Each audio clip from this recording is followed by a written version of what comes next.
Por favor, tomen asiento, compañeros. Últimas tomas. Hemos de empezar.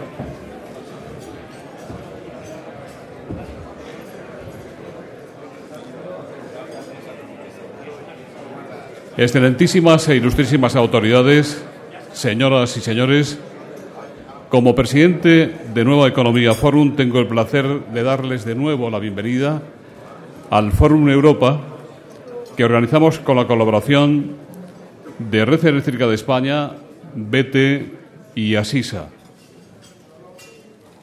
Una vez más, y con gran satisfacción, repetimos la cita con el secretario general iberoamericano, en vísperas de la cumbre iberoamericana que este año se celebra en Lisboa.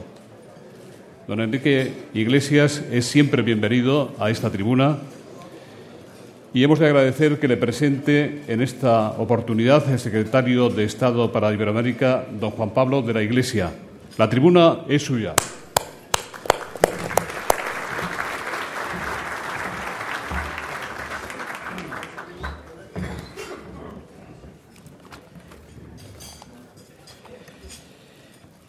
Muy buenos días a todas y a todos.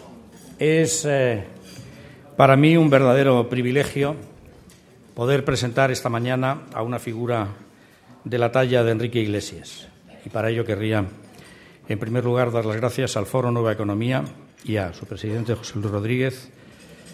Como pueden ustedes imaginar, por mi actual responsabilidad, mantengo una estrecha relación de trabajo y personal con Enrique Iglesias, pero no es esta la primera oportunidad que he tenido la ocasión de trabajar a su lado en las mismas cosas y, por consiguiente, hace ya mucho tiempo que siento hacia Enrique un profundo respeto, una gran admiración que hoy querría poner aquí como aportación al inicio de su presentación ante ustedes. Entiendo que lo que se me pide es una presentación y no una laudatio, pero es difícil distinguir una cosa de otra. Hablando de Enrique, un contemporáneo hombre del Renacimiento, que ha trabajado con éxito en la política, en la economía, que ha hecho importantes aportaciones académicas, literarias y artísticas, porque seguramente algunos de ustedes ya saben que es un magnífico intérprete de tangos. Ahora voy a detenerme simplemente en algunos de los puntos más reseñables de su impresionante currículum. El currículum de este español de nacimiento, uruguayo de adopción, iberoamericano integral, que desde su juventud sintió la llamada de las ciencias sociales, de la economía, y que se licenció en Economía de Administración de Empresas en la Universidad de la República del Uruguay en el 54. Luego permaneció unido a la universidad de la que fue profesor de desarrollo y director de su Instituto de Economía. Sus primeros pasos profesionales los da en el sector privado, trabaja en la banca, llega a ser director de la Unión de Bancos del Uruguay, pero sus muchas cualidades pronto le hacen destacar y en el 66 es designado presidente del Banco Central de Uruguay, un presidente con 36 años. Ya desde antes había sentido la vocación de lo público, del 61 al 69 es director técnico de la Oficina Nacional de Planeamiento de su país. No obstante, Enrique nunca ha sido un banquero al uso, en el sentido de que no era el ánimo de lucro lo que lo movía, sino más bien todo lo contrario. Es en ese periodo donde germina, donde aumenta, donde se consolida su preocupación, su conciencia social, su voluntad de participar en la solución de los problemas económicos de América Latina, y de entonces surge y entonces nace su lucha por lograr mayor equidad, mayor justicia social para todo el continente. De ahí que, simultáneamente con su trabajo en el sector privado, inicia una fructífera participación en la labor de reflexión de la CEPAL y de otras muchas instituciones internacionales latinoamericanas, la LALC, el Consejo Latinoamericano de Ciencias Sociales, el Instituto de la Integración de América Latina, el Instituto Latinoamericano de Desarrollo Económico y Social, y ya en el 68 encabeza el grupo de expertos que colaboran con Raúl Previs en la elaboración de ese magno estudio sobre la situación económica de América Latina que tan directa e importante influencia tendría después en la formulación de políticas nacionales y en la reflexión de la CEPAL. Este compromiso con el objetivo de la justicia, de la equidad, es quizá el que le lleva a dejar el sector privado y dar un salto hasta ahora y desde entonces definitivo, al funcionariado público internacional. Y aquí querría yo subrayar que Enrique siempre ha entendido el servicio público en su sentido más noble, como la entrega del esfuerzo y dedicación del funcionario para conseguir la mejora del bienestar de sus conciudadanos. Así, con ese espíritu, desempeña el cargo de secretario ejecutivo de la Comisión Económica para América Latina y el Caribe, la CEPAL, entre 1972 y 1985. 13 años en los que conduce a la CEPAL a sobrevivir a las dictaduras, en la época dura de la crisis de los 70, en la época en la que la CEPAL propugna ese ajuste con crecimiento que le dio una salida humana a la gestión de la crisis.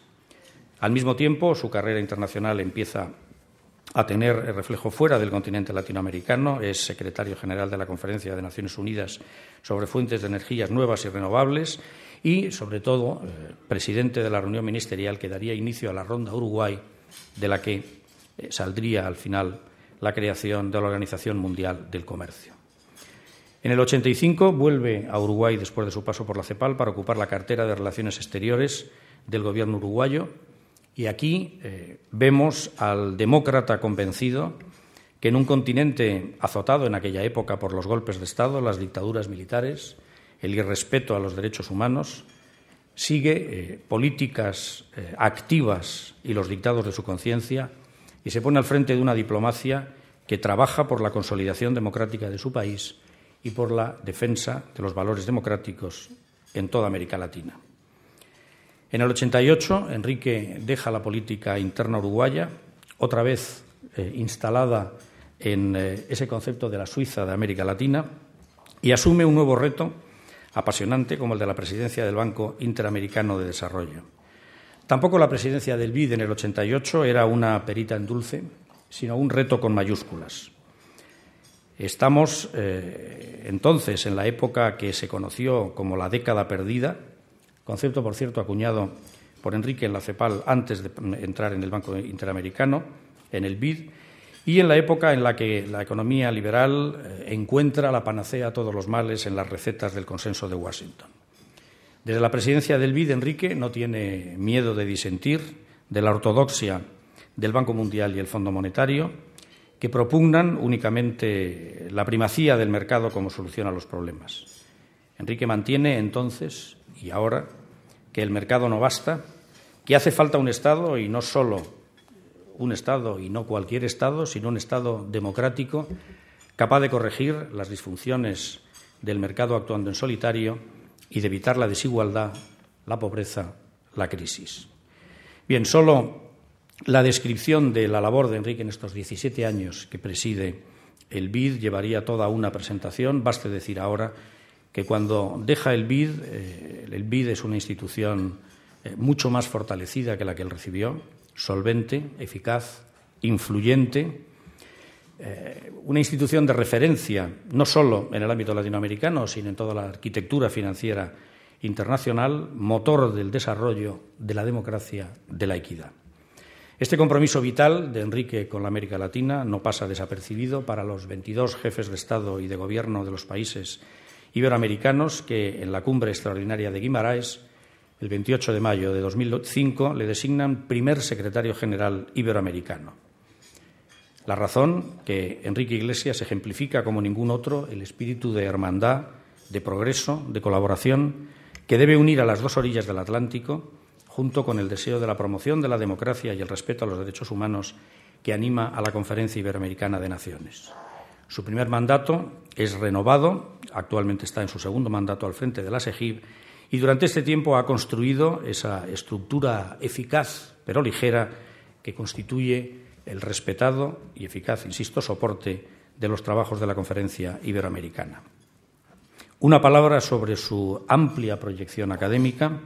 Es doctor honoris causa de una decena de las mejores universidades de ambas partes del Atlántico y es, y esto querría subrayarlo, Premio Príncipe de Asturias a la Cooperación Internacional.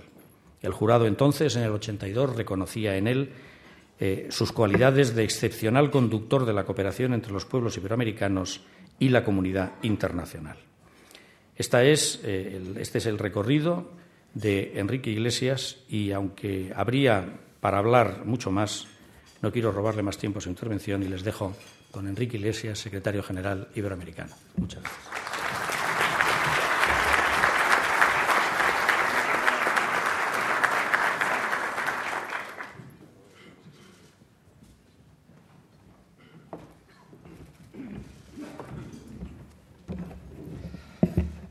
Bueno, muy buenos días. Muchas gracias nuevamente por invitarnos a hablar en este foro, en este distinguido foro con tantas y tantos buenos amigos aquí presentes que me honran mucho con su compañía.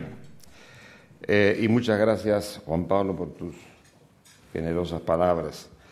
La verdad es que en otra oportunidad tuvimos también varias oportunidades esta invitación que nos abre un espacio para conversar con personas que están interesados en la coyuntura iberoamericana y que sobre todo lo hacemos en un momento en que prácticamente en 2 semanas va a tener lugar la 19ª cumbre de jefes de Estado y Gobierno en Estoril, segunda vez que vamos a Portugal.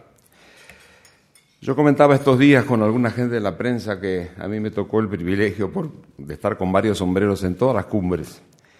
Y si me hubieran dicho en la cumbre del 91 en Guadalajara, cuando nació esta gran aventura, que iba a haber 19 cumbres sucesivas con la presencia de los jefes de Estado con una muy buena representación, lo hubiera dudado. Sin embargo, tuvo lugar. Eso quiere decir que hay en este esfuerzo raíces profundas que no nacen con estos 19 años, tienen unos cuantos siglos de antecedencia, pero que existen y que de alguna manera tenemos que evaluar y valorar, porque son activos importantes de un grupo de naciones que comparten tantas cosas en común, aparte de los valores, las tradiciones y la historia, pero también esta creciente red de comunicación y de vinculaciones económicas que ha caracterizado Iberoamérica en los últimos 15 o 20 años. El mundo de hoy el otro día hablaba con un distinguido amigo de todos ustedes, sobre el humor del mundo. La crisis tiene su humor, ¿verdad? En algunas partes hay humores positivos, uno va a Estados Unidos y se encuentra que empieza a haber ya una sensación de superación de la crisis. En Asia es más que un humor, es una exuberancia, incluso hay peligros de que surjan nuevas burbujas nuevamente. También lo hay en América Latina. En América Latina, en algunos países, no todos, no desde luego, pero hay una creciente sensación de que esta vez no fue mejor. Y es así, esta vez no fue bastante mejor, y a eso me querría referir. Yo quisiera hablar de tres cosas, dejar con ustedes hoy. Primero, el tema general de la crisis y América Latina. En segundo lugar, por qué la cumbre eligió un tema central, que es el tema de la innovación. Y en tercer lugar, cómo Iberoamérica puede aprovechar la actual coyuntura y los desafíos que nos plantea la crisis mirando al futuro. Con respecto al primer tema de la crisis en la perspectiva actual, se ha dicho todo lo que se puede decir y todos sabemos lo que significó esta crisis, está significando esta crisis global, esta crisis tan profunda y tan rebelde y tan imprevisible. Imprevisible porque la verdad es que ha escapado a la capacidad de anticipación de la profundidad que iba a tener la crisis cuando uno lo mira en perspectiva de las anteriores crisis, sobre todo la del 29. Todos sabemos también las responsabilidades. Aquí lo que ha habido fundamentalmente es esta creación de liquidez abundante, y liquidez abundante y barata siempre lleva a la especulación y a las burbujas, y eso le llevó a estas burbujas que de alguna manera se pincharon en algún momento y dieron lugar a los problemas que conocemos y que pusieron de manifiesto de que el mercado no se autorregula siempre y en todos los casos, y en segundo lugar dio lugar también al hecho de que el modelo de desarrollo de un país como Estados Unidos, viviendo de prestado, absorbiendo todos los recursos mundiales para manejar su consumo y la inversión, no podía tener mucha duración. Se produce la crisis y dejó de manifiesto fundamentalmente la falta de supervisión y regulación adecuada. Quizá ese es el tema más importante que nos dejó. Impresionante la reacción del mundo, ¿verdad? Que cuando uno, sobre todo cuando comparamos con los años 30, he estado viendo ahora una serie de análisis comparativos, la capacidad la rapidez de reacción y la profundidad de la reacción de los gobiernos, de los bancos centrales, de las tesorerías, hay que reconocer que ha sido impresionante. Bueno, y eso ciertamente está dando resultados. Incluso, es curioso, yo diría que así como fue imprevisible la crisis, también está siendo imprevisible la salida. Porque si nos hubieran dicho en el mes de mayo del año pasado que estaríamos hoy con estos famosos brotes verdes, que ya son más que brotes, en algunos países, en algunas instituciones, quizá lo hubiéramos puesto en duda. Sin embargo, está viendo que también la crisis en su salida está apareciendo como bastante sorprendente. Ahora, yo creo, y esto como comentario general, que estamos saliendo en general en el mundo, algunos países antes que otros, pero creo que quedan elementos a considerar que valdría la pena no perder de vista, que esto va a ser un largo proceso. Nos queda el desempleo, la recuperación no viene acompañada de generación de empleo suficiente para dar trabajo a la gente. Nos deja un problema muy serio de fiscalidad, sobre todo una fiscalidad en los países desarrollados tan comprometida con el estado de bienestar y con el envejecimiento de la población. Esto va a ser un gran dolor de cabeza en los años que vendrán. Y nos deja un problema de endeudamiento muy grande en los países centrales. De manera que estas tres cosas ciertamente no pueden ser dejadas de lado y nos dicen que esa salida va a tener un largo proceso para superar estos temas que de alguna manera van a estar golpeando la economía de los países. Nos deja además los grandes desbalances de la economía mundial.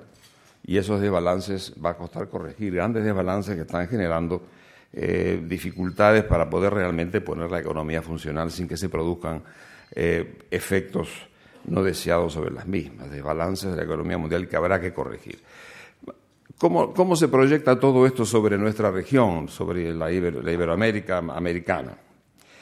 Bueno, el impacto lo hemos tenido, porque al principio tuvimos una caída de las materias primas, tuvimos un problema muy serio en materia de terminación de remesas, que para 70.000 millones de dólares de ingresos de remesas es mucho dinero, y esa plata en este año van a caer un 15%, es decir, son 10.000 millones menos de dólares en el bolsillo de la gente pobre, de manera que eso tiene su impacto.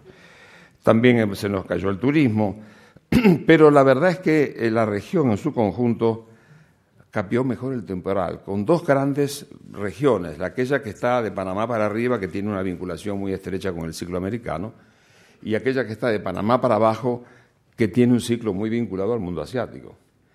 Y ahí las cosas funcionaron mejor, porque una economía como la China, que está creciendo al 8 o 9%, sigue comprando.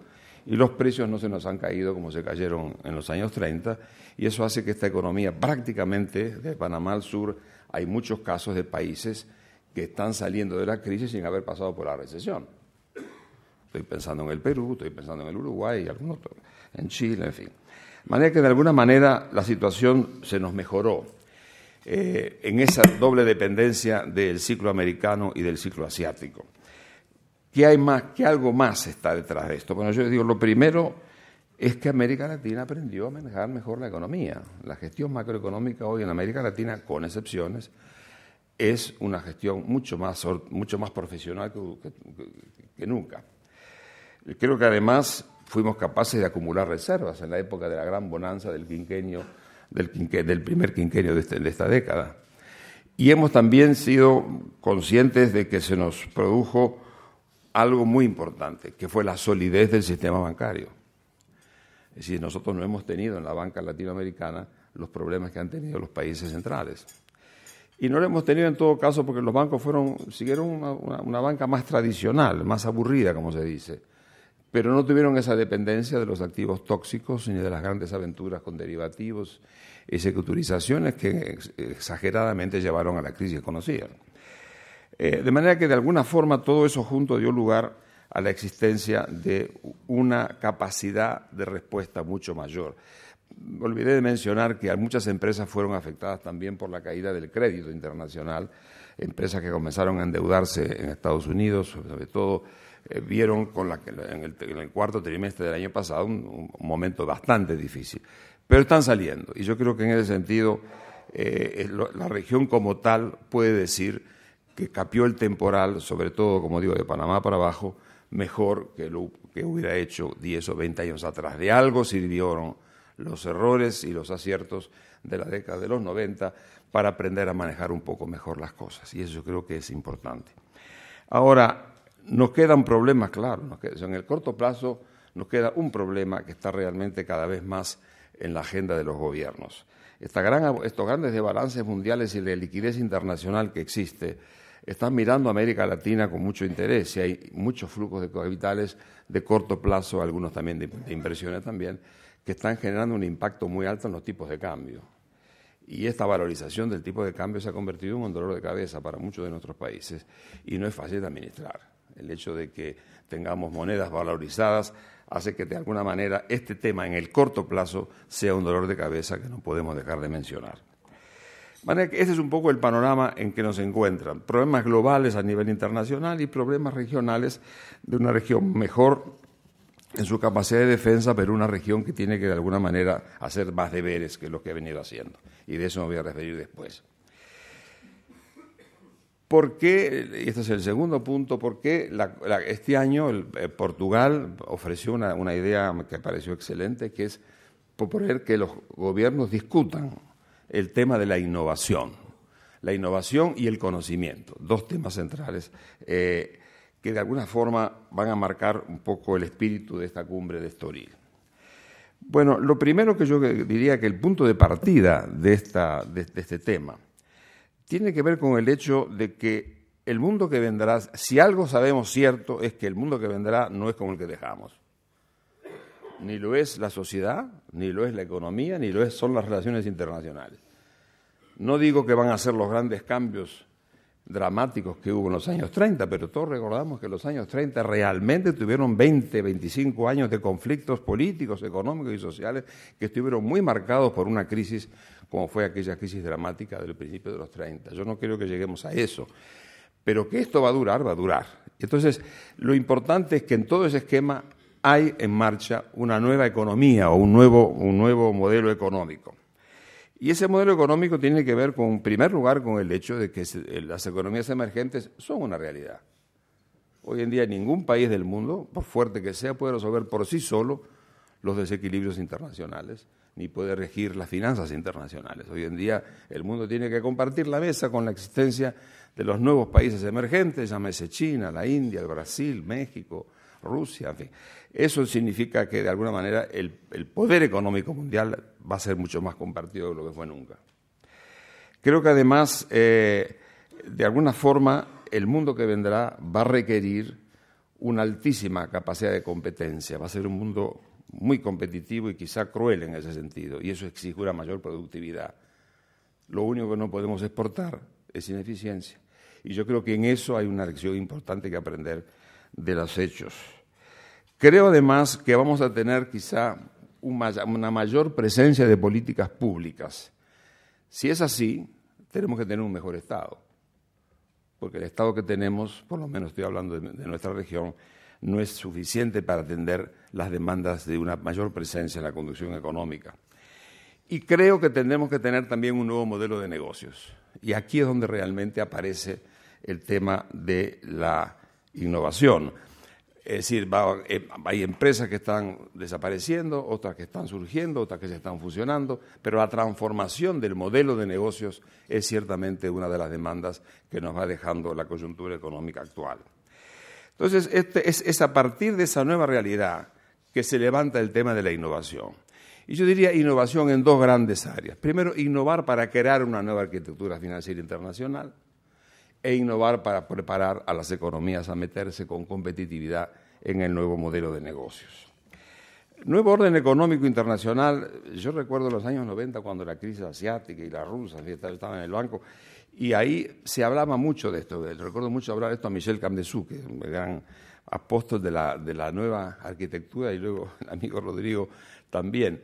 No voló todo aquello, es decir, la transformación de la nueva arquitectura financiera se hace cuando las cosas están realmente en caliente. Es muy difícil, una vez que las cosas se van arreglando, que haya la voluntad política de llevar adelante una reforma auténtica del modelo económico, de la arquitectura financiera. Yo creo que el buque partió en la reunión del G20 en Washington, pero no sé, yo le diría que tengo alguna duda respecto a que el clima de cambio que prevaleció en Washington y luego en Londres, me da la impresión que en Pittsburgh como que se acható un poco, pero puede ser que es una sensación térmica, pero tengo la impresión que cuando van surgiendo las nuevas condiciones económicas, la voluntad de cambiar auténticamente generalmente se ve un poco debilitada. Yo espero que esto no ocurra, yo creo que el mundo tiene que de alguna manera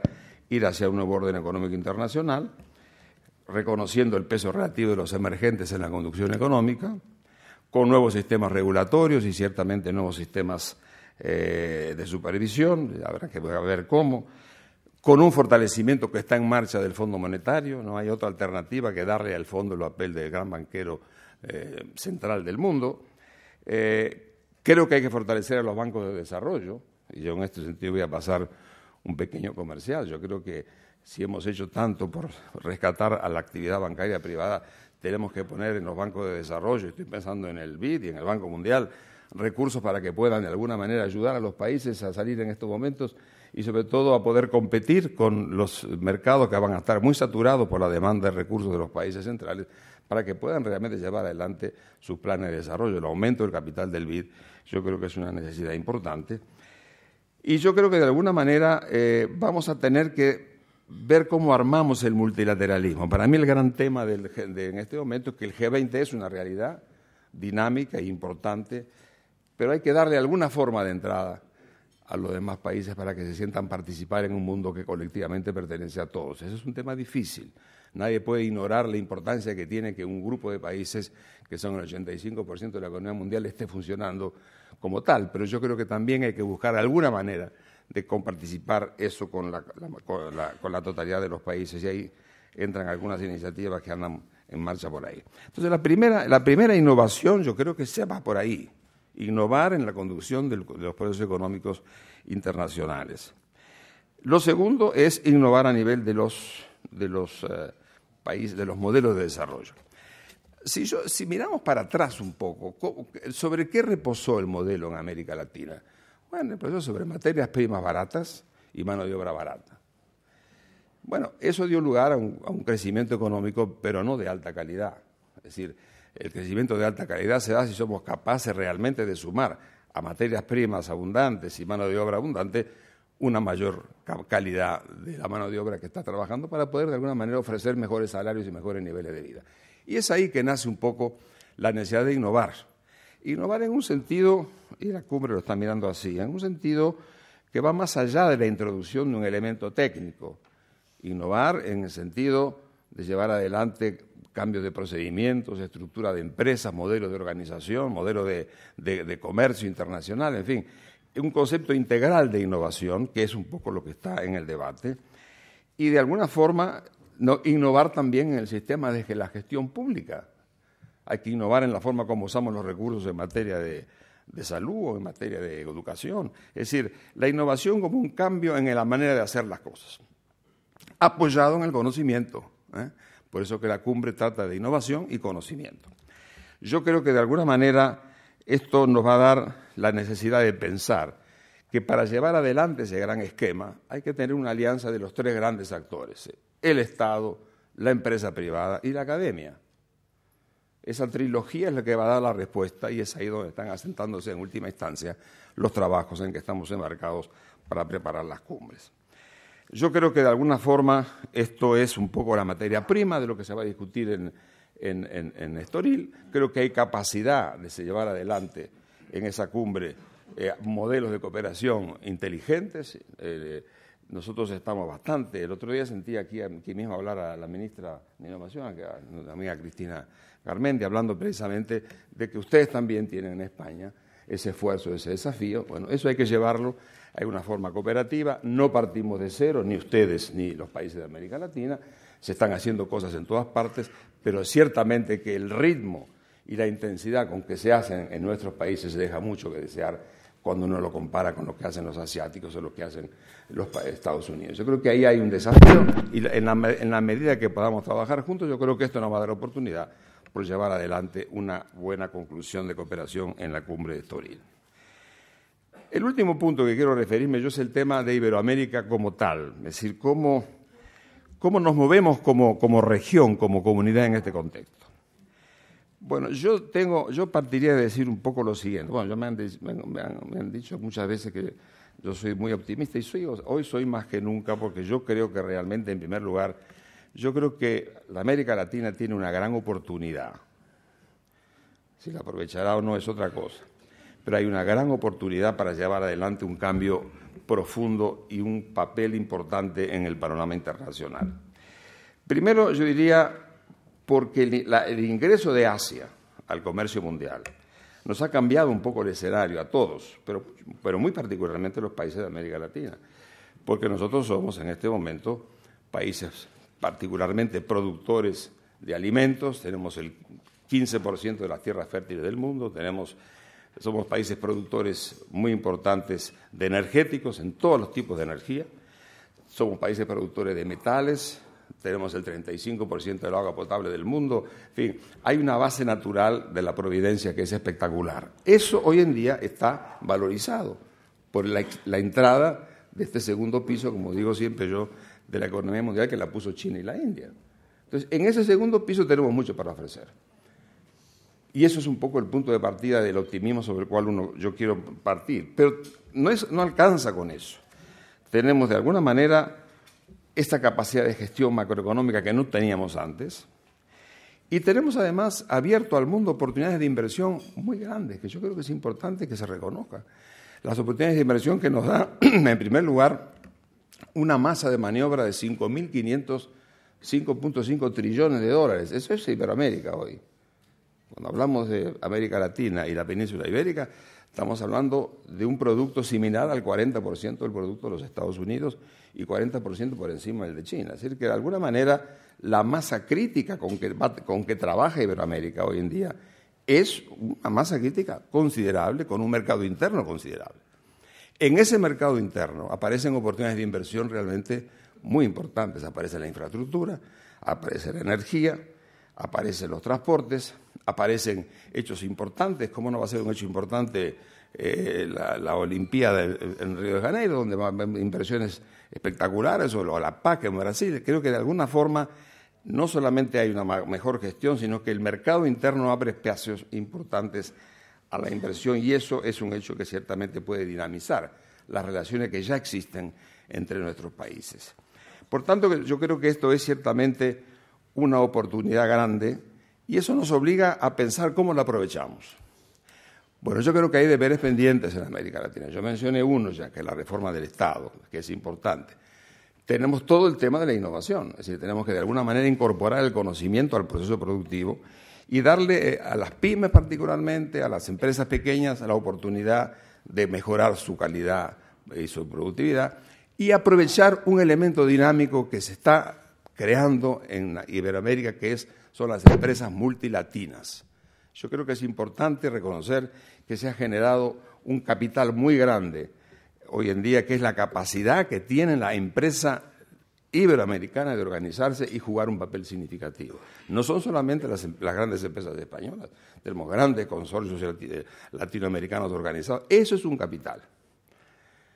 Es decir, tomar conciencia de que el aprovechamiento de esa oportunidad tiene detrás estructuras empresariales organizadas muy poderosas y muy dinámicas, es un hecho importante. Por eso digo, frente a ese nuevo mundo que se nos viene, donde tenemos desafíos y oportunidades, también tenemos estructuras empresariales que de alguna forma deberían llevar adelante los procesos. Y termino diciendo lo siguiente. Yo creo, como dije hace un rato, que el proceso de recuperación está en marcha, pero esto va a durar. Y creo que en esa duración, algunos de los grandes temas que mencionábamos, como el desempleo, el tema de la fiscalidad, el endeudamiento, van a estar con nosotros, y esto va a llevar un tiempo organizado. Pero lo que más nos preocupa, es algo que hablamos con Rodrigo hace un rato, son los grandes desbalances de la economía mundial. Algo hay que hacer en esta materia, y ciertamente ahí se abren dificultades.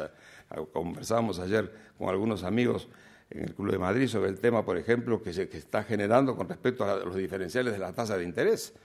Mientras que los países desarrollados van a seguir con tasas de intereses bajos, nosotros vamos a seguir con intereses más altos. Esto va a crear flujos financieros que van a generar perturbaciones importantes. Administrar eso no es fácil. Y por tanto los desequilibrios internacionales son un desafío importante en los años que vendrán. En América Latina yo creo que tenemos que llevar adelante muchos problemas, pero creo que la oportunidad está ahí. Y creo que como nunca nosotros debemos reconocer que Iberoamérica es una realidad que de alguna forma hoy tiene que ser consciente que en el mundo que vendrá constituye un grupo de países y naciones que están haciendo pie en la historia, están haciendo pie en muchas cosas que hemos dicho muchas veces, pero en una importante. En ese nuevo mundo que vendrá hay un marco para poder actuar juntos y yo espero que de alguna manera no perdamos la oportunidad y que la cumbre de Estoril nos dé ocasión de pensar sobre todo esto y poner en marcha un auténtico proceso de innovación en nuestras relaciones. Muchas gracias.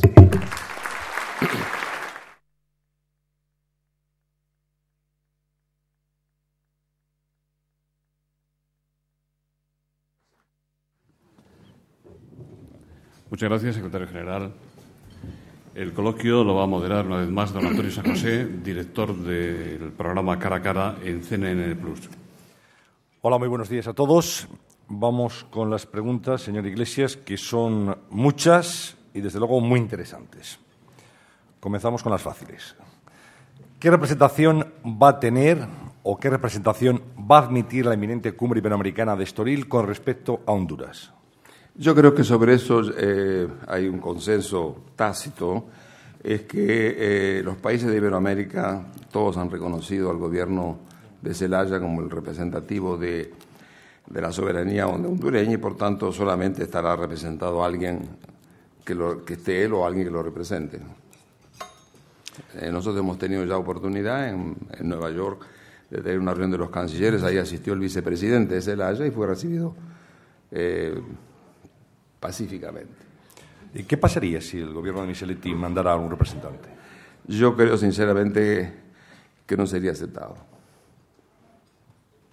Esa es mi impresión. ¿Podría adelantarnos si Raúl Castro va a participar en la cumbre de Estoril? ¿Cree que España, con la ayuda de una eventual declaración en la propia cumbre, logrará durante su presidencia de la Unión Europea que los 27 cambien su posición con respecto a Cuba? Con respecto a lo primero, no sé. Nosotros no tenemos, el gobierno de Portugal no ha tenido confirmación de la asistencia. Yo esperaría que sí. Sería muy importante que pudiera participar por primera vez en una cumbre como las cumbres iberoamericanas. Con respecto al segundo tema, sobre... No, hablabas de si cree que durante la presidencia española de la Unión Europea se va a lograr un cambio de postura de los 27 con respecto a la isla. No lo sé, yo creo que lo importante, desde luego, es que hay una política concertada en la Unión Europea, donde España es una voz significativa y tiene una experiencia importante que poner arriba de la mesa.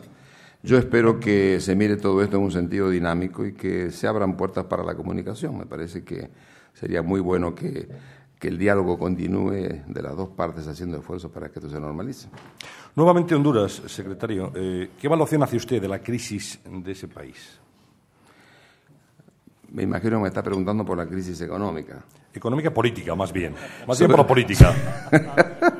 Sobre lo segundo es un poco más difícil de opinar. Con respecto, por lo menos a un secretario de un grupo de países, no es tan fácil lo segundo. Con respecto a lo primero, sí, le diría que yo creo que hay en este momento un proceso. Cuba ha tenido un impacto muy fuerte de los 3 huracanes dramáticos que tuvieron el año pasado. Esto ha causado un fuerte deterioro de la coyuntura de la situación económica que están viviendo ahora. Estuve de visita hace pocos días para conversar con las autoridades sobre la cumbre precisamente y la impresión que tengo es que hay una conciencia muy clara de la necesidad de hacer cambios importantes que están teniendo lugar con su ritmo y con su manera de hacer las cosas, especialmente en cuanto a la ganancia de eficiencia y productividad y sobre todo a mí me interesó mucho ver la forma como el sector agrícola aparece hoy como un sector en franca transformación con ideas nuevas en esta materia que hablan de un cambio que está en marcha y que ha acelerado de alguna manera la coyuntura económica que trajo como consecuencia la situación mundial y la situación de los huracanes recientes. Y con respecto a la segunda, la crisis política, ¿qué evaluación hace de la? Bueno, yo creo que en esa materia, como en todas partes, los países tienen Hablamos de Honduras. En las cuales todo cambio de gobierno implica también cambio de orientaciones políticas, es evidente. Yo imagino que en ese sentido el nuevo gobierno tendrá también nuevas líneas de acción en lo político, pero sería muy riesgoso para mí anticipar en qué dirección. Luis Ayllón, del diario ABC, le dice si considera usted proporcionados los llamamientos belicistas de Hugo Chávez tras el acuerdo sobre las bases militares en Estados Unidos y Colombia. Oiga, yo espero que esto sea una anécdota, pero que la relación de hermandad que hay entre Colombia y Venezuela es muy grande y va a continuar. Yo creo que estas cosas implican información y diálogo. Y espero que están en marcha algunos contactos por lo que he visto en la prensa, y nosotros mismos como cumbre quizá puede ser una oportunidad para poder conversar. Ojalá que la cumbre sirva para esos propósitos. Cuando se habla de las cumbres generalmente se olvida que uno de los hechos importantes de la cumbre que es que los jefes de Estado se miran a la cara personalmente y hablan con la informalidad que supone esa cumbre. Bueno, yo creo que para estos casos, por ejemplo, es un capital tener cumbres como esta. Hay más preguntas sobre este asunto. Le dice Juliana Leao, del Correo Brasilense, si hay un riesgo real, a su juicio, de guerra entre Venezuela y Colombia. Y otra pregunta dice que planea sobre la cumbre de Estoril la sombra o la amenaza de que haya grandes ausentes entre los jefes de Estado latinoamericanos y que puedan darse incidentes como aquel famoso ¿por qué no te callas? ¿Cree usted, señor Iglesias, que va a influir en el desarrollo de la cumbre el ambiente prebélico entre Venezuela y Colombia? ¿Qué valoración siquiera personal le merece la advertencia de guerra lanzada por el presidente Chávez contra Colombia por el uso de bases militares por parte de Estados Unidos? ¿Se puede imaginar una guerra con salpicaduras en toda la zona? Y la respuesta es muy simple, yo creo que no. Yo creo que no estamos en ese, creo que el tema ha sido un problema verbal, pero no ha sido realmente una amenaza real, y algunas de las indicaciones más recientes el día de ayer dan la impresión que esa es la línea que realmente se quiso poner en marcha, y pienso que por tanto el peligro ese para mí no existe.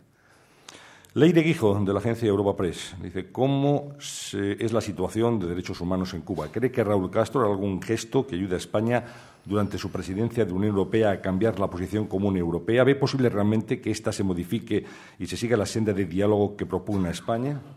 Bueno, como dije anteriormente, el Gobierno tiene la respuesta a estos casos. Todo gobierno nuevo trae consigo también nuevas ideas, y es muy posible que en todos esos campos también haya avances como consecuencia de la nueva administración. Pero es muy riesgoso anticipar hechos que yo no puedo en este momento prever. Gerardo del CAD, del Grupo de Estudios Estratégicos GES, le dice cuáles son las relaciones de su organización con ALBA. ¿Cómo cree que ALBA evolucionará? Y en particular el SUCRE, el sistema de pagos para unificar sistemas monetarios. Mire usted, nosotros tenemos en América Latina hoy 3 vehículos de colaboración o 3 instrumentos de colaboración. El primero son los esquemas convencionales, los esquemas de integración. Ahí está el Mercosur, la CAN, está el Centroamérica y el Grupo del Caribe. Los 4 están con problemas. Pasaron por etapas de euforia, luego pasaron por crítica y ahora tienen situaciones, algunos de ellos, de estancamiento. A veces pienso que esa primera gran vía pecó de un exceso, ¿verdad? Exceso de ambición en cuanto a los objetivos, pienso yo. Pero es la realidad. Hay una crisis de credibilidad de estos esquemas, y esto es una primera vía por la cual está operando la cooperación hoy en América Latina. La segunda vía son los programas concretos de apoyo. Yo creo que son perfectamente viables. Si usted me dice que podemos crear un programa energético como el que está en marcha ahora con Petrocaribe, o si queremos tener un programa de infraestructuras como está en marcha también en algunos países de la región, o queremos tener un programa de energía de renovables concertado, esos programas no son incompatibles con las formas convencionales de integración, pero son una vía para poder hacerlo. El tercer elemento son las empresas multilatinas, que yo les doy una importancia mucho más que lo que le damos corrientemente. Es decir, por las 3 vías se está avanzando en un proceso de intercomunicación, y yo creo que en ese sentido hay que trabajar en las 3. Por tanto, ALBA trabaja sobre todo en la segunda. La idea de tener programas de cooperación entre países no es tanto una integración convencional, comercial o por el lado tarifario, sino que es una integración básicamente basada en programas de cooperación. Son perfectamente compatibles con lo que son los esquemas de integración convencional. Más preguntas acerca de la situación económica e industrial en la zona. José Luis Martínez Martín, consultor, dice: en el nuevo modelo económico, ¿cómo se puede establecer un nuevo marco para las políticas energéticas en América Latina, considerando las diferentes estrategias que hoy existen y la supuesta disminución de reservas a medio plazo a escala mundial de los hidrocarburos? Yo decía en las palabras iniciales que América Latina tiene un enorme potencial energético, y es así. Lo tiene en el petróleo, lo tiene en el gas. Ahora Brasil ha descubierto yacimientos muy importantes y otros vendrán también. También tenemos energía renovable, pero sobre todo tenemos una riqueza muy grande en materia de hidroelectricidad, donde hay realmente en América Latina, por la propia abundancia de agua, una posición privilegiada. Yo creo que es posible hacer acuerdos. Voy a mencionar uno donde España tuvo un papel importante. Es el CIEPAC, que fue la integración energética centroamericana. Nosotros tenemos hoy establecido en Centroamérica, desde México hasta Panamá, un sistema de integración energética donde están unidas todas las redes nacionales. Es un proyecto muy lindo, que dio mucho trabajo. España fue muy activo en ese campo. Bueno, en la misma forma hay proyectos de integración energética regional. Sostenemos represas conjuntas con la República Argentina, lo mismo ocurre integraciones energéticas en el norte de América. Por tanto, la capacidad de instrumentar cosas está ahí, no es nada nuevo. Ya hay experiencia en esta materia y yo creo que hay que seguir avanzando. Y a mí me parece que en ese sentido el tema energético, que es tan importante y tan abundante, abre espacio para hacer cosas juntos que, como digo, tienen los precedentes que acabo de mencionar. ¿Qué opinión le merece, señor Iglesias, la agenda iberoamericana de la presidencia española de la Unión Europea? Bueno, estamos todos esperanzados en esa agenda. España ha sido y sigue siendo un gran vocero de América en la Unión Europea. Yo decía el otro día con alguna gente de la prensa, nosotros hemos sentido como Iberoamérica, como América Latina, hemos sentido que en la Unión Europea la prioridad relativa en la agenda de América Latina ha tenido que competir con otras prioridades que han entrado en forma dinámica. Asia, los países del este europeo, los conflictos en el Medio Oriente, en fin, excepto en países como España y como Portugal y algún otro país, Italia también, importa mucho la presencia de América Latina. Pero en términos generales, en la Unión Europea, mi impresión, cuando la comparo con 20 años atrás, creo que hemos, de alguna manera, bajado en el orden de prioridad. España ha mantenido siempre la bandera de la presencia del tema de América Latina allí y esta vez lo está tratando de lograr. Yo creo que se abren oportunidades muy únicas para nosotros hoy en día y es a ver si terminamos, por ejemplo, de cerrar el acuerdo de la Unión Europea con Centroamérica, si avanzamos con el Mercosur. Y cuando digo avanzamos, es una calle de doble vía, implica un esfuerzo de la Unión, pero también un esfuerzo de América Latina, es decir, no son esfuerzos de una sola. Yo creo que es muy importante que haya en ese sentido un avance significativo y espero que de alguna manera eso se pueda lograr. Yo creo que es la oportunidad de poner en marcha movimientos finales para terminar estas tareas inconclusas que tenemos en la relación. ¿Y cómo ve la política del presidente de Estados Unidos, Barack Obama, con respecto a América Latina? Abrió un viento fresco la política esa. Yo creo que la reunión que tuvo el presidente en Trinidad y Tobago fue una reunión muy buena, en el sentido de que se vio un presidente dispuesto a oír. Yo creo que es muy importante que no solamente a hablar, sino oír y conocer los problemas. Yo creo que en ese sentido hay hoy en América Latina una expectativa muy grande respecto a esas relaciones, tomando en cuenta además una cosa que yo quisiera también dejar en claro, es decir, América Latina es una región madura hoy, es decir, por tanto, nosotros no vemos en esa relación la reproducción de viejos modelos un poco paternalistas, sino simplemente el reconocimiento de que América Latina es una región que comparte muchas cosas con Estados Unidos, obviamente formamos parte de las Américas, pero que hay que reconocerle a la región la capacidad de acción por sí misma.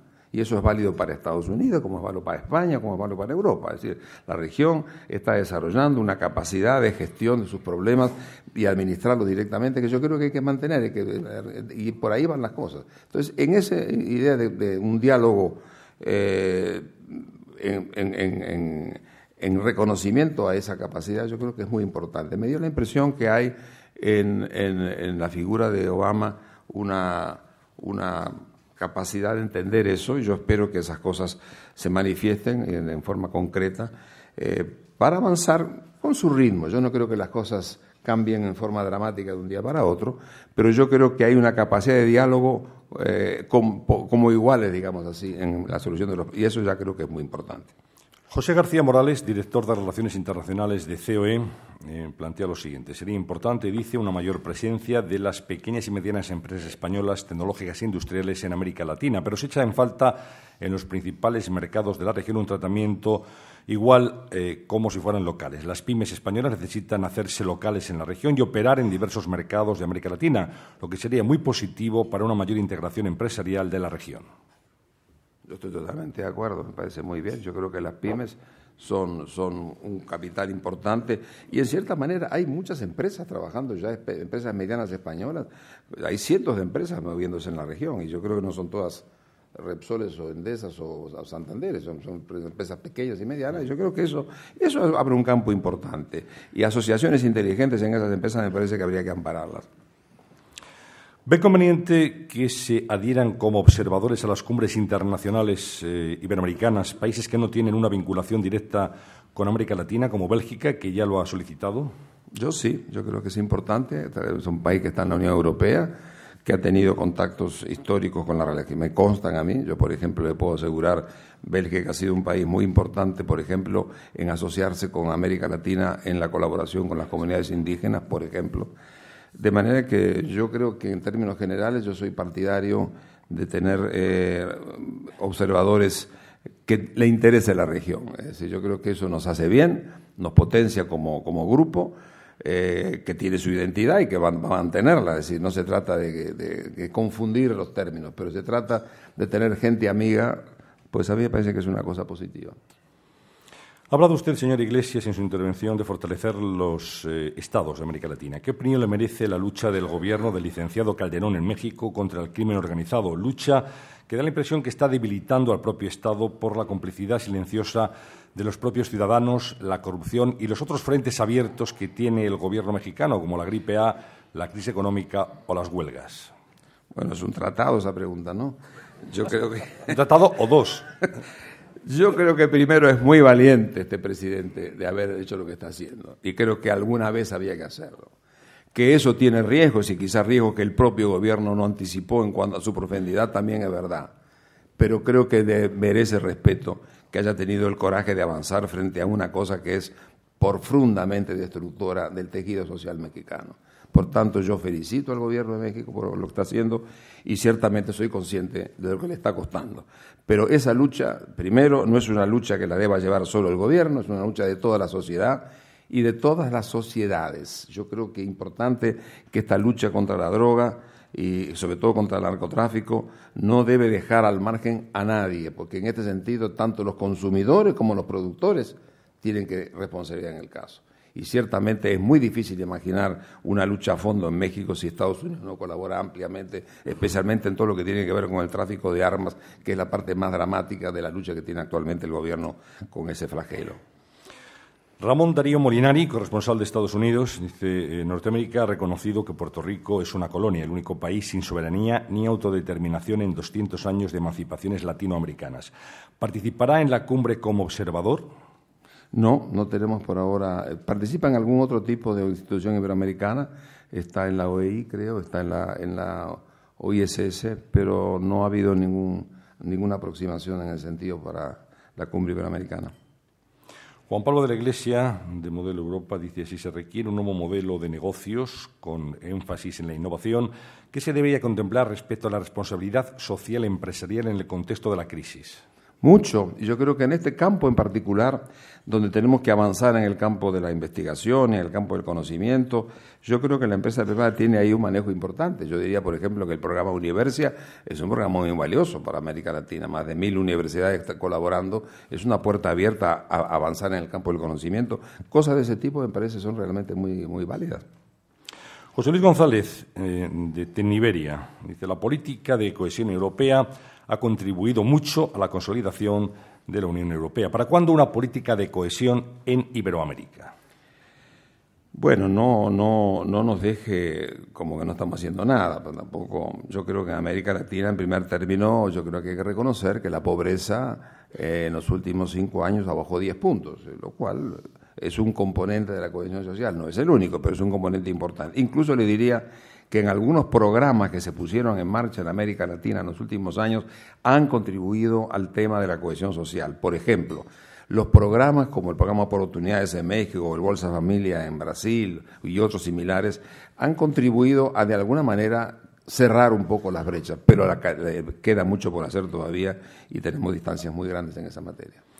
La última pregunta hace referencia a la situación económica de Brasil como uno de los motores de la región y también una pregunta acerca de qué, se ha referido a ello ya, qué va a significar la celebración de los Juegos Olímpicos de 2016 en Río de Janeiro, para Brasil y para toda la zona. Bueno, ahora que se fue el amigo Gallardón, puedo hablar sobre los Juegos Olímpicos. Ya que no pudo ser en Madrid, por eso he esperado que se fuera para hacerle la pregunta. Yo creo, con respecto a lo primero, creo que estamos en presencia de la primera gran potencia en la Liga Mundial, que es exactamente Brasil. Realmente ha mostrado una extraordinaria vitalidad, reconocida por todos, con un gran liderazgo como es el presidente Lula, pero aparte de eso con una enorme capacidad, porque en esto se mezcla una gran experiencia acumulada, un gran sector industrial y comercial muy fuerte, y eso yo insisto, nosotros tenemos un capital importante en la estructura empresarial en América Latina que no es la que era hace 20 años atrás.